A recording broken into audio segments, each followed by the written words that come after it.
Welcome. In this episode, I'm experimenting and learning about the haute horology finishing technique known as perlage.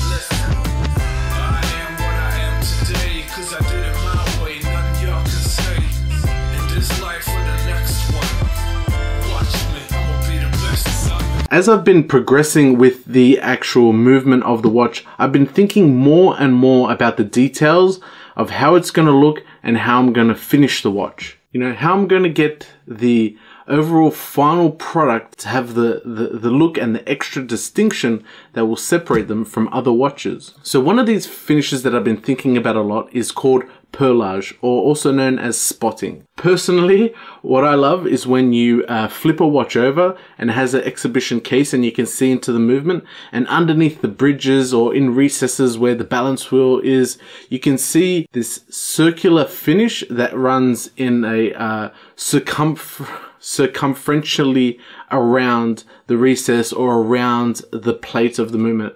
You know that somebody took the time to make that that part like look really nice, and they didn't have to, and nobody would see it otherwise. You know, I love handmade products, but what I really love is when you give somebody something that's handmade and they can't believe that it was made by hand. They would fight tooth and nail and struggle to be convinced. That's what I really love, and that's what I'm really striving for here. It's one of the ultimate goals of my journey. And to get to that place is just a constant process of improving and learning and, you know, just getting your techniques down pat. And when I'm making things, I use this philosophy. So for instance, when I'm filing like a metal part, you can feel the file sliding over the metal. I try to make that filing stroke the best that I can.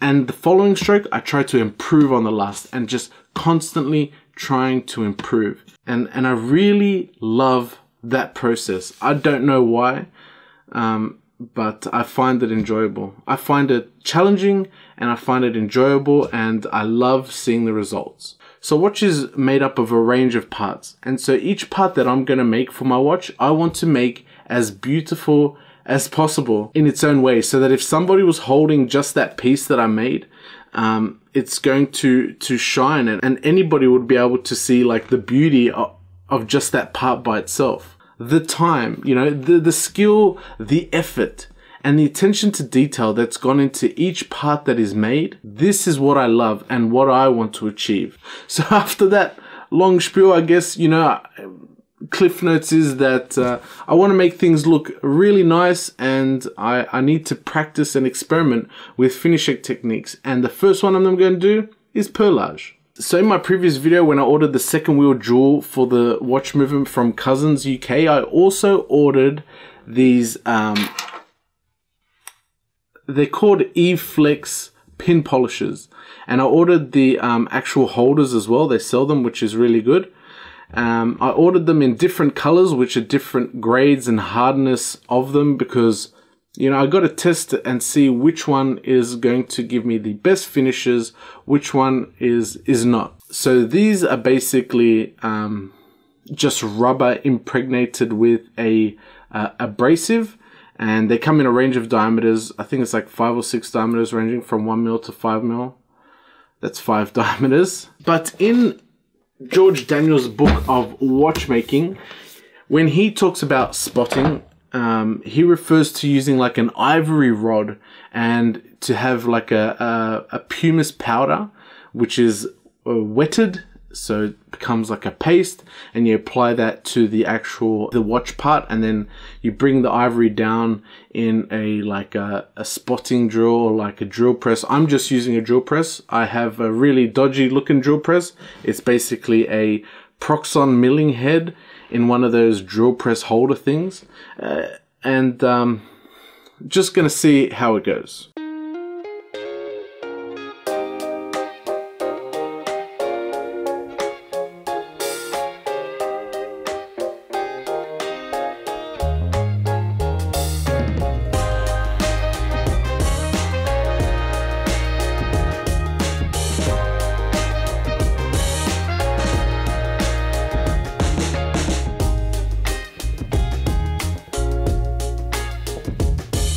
I thought the cork would be a good place to start, but it has quite a bit of deflection when I bring the polisher in contact with the metal. I do like the 2-pin method. I find that really good. It's quite easy to rotate the parts between the 2 pins. I've seen this on numerous videos on YouTube. That's where I got that from. Don't you hate it when you drop your phone? That's okay. My uncle's a plumber and he said there's nothing that sticky tape can't fix.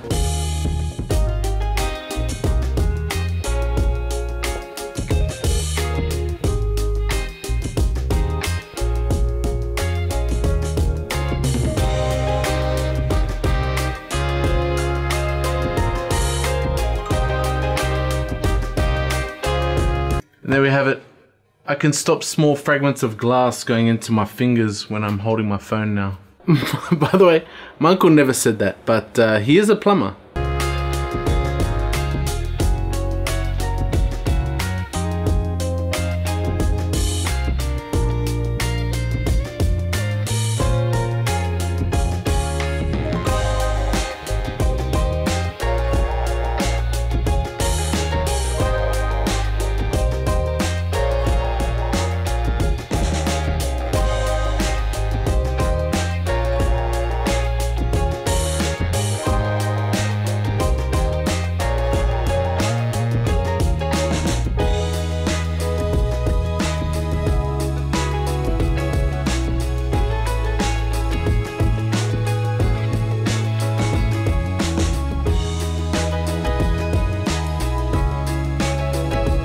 I'm getting better results in terms of the material isn't deforming when I bring the polisher into contact with the metal. The finish doesn't look right. I think it was putting too much pressure. It was just very aggressive and it took out a lot of material. There was a lot of dust created when I was using the hardwood block. Now I'm getting serious. I'm going to make a temporary jig.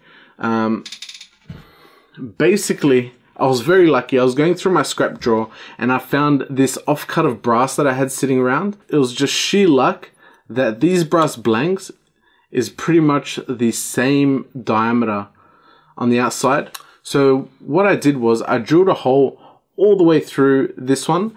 I had a scrap piece of aluminium. I drilled a hole, put a silver steel pin in it so this could sit over the top. I could rotate it and have a center point for applying the perlage finish to the brass pieces.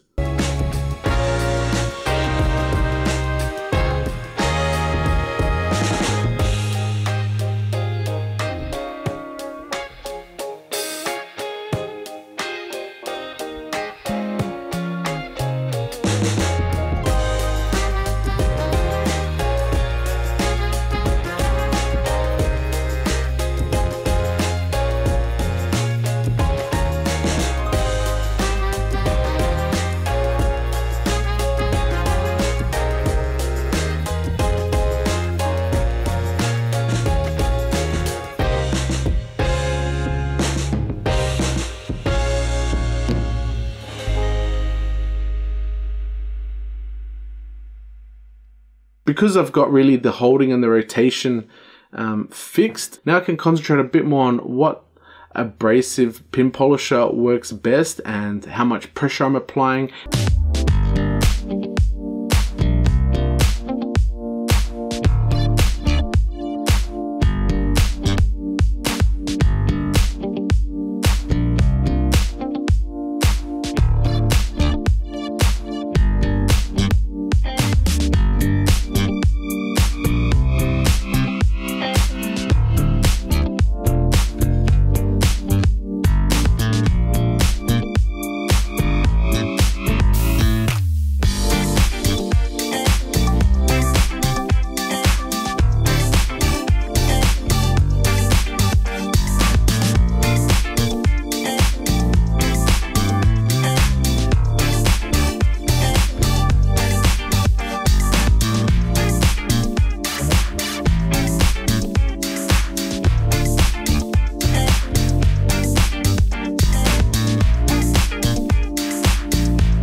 The issue that I was having before was that the perlage finish looked quite random. Even though I was rotating the piece and applying the perlage, I was applying a spot of perlage in the same manner. It looks like I just did it randomly. I'm not sure. It's strange.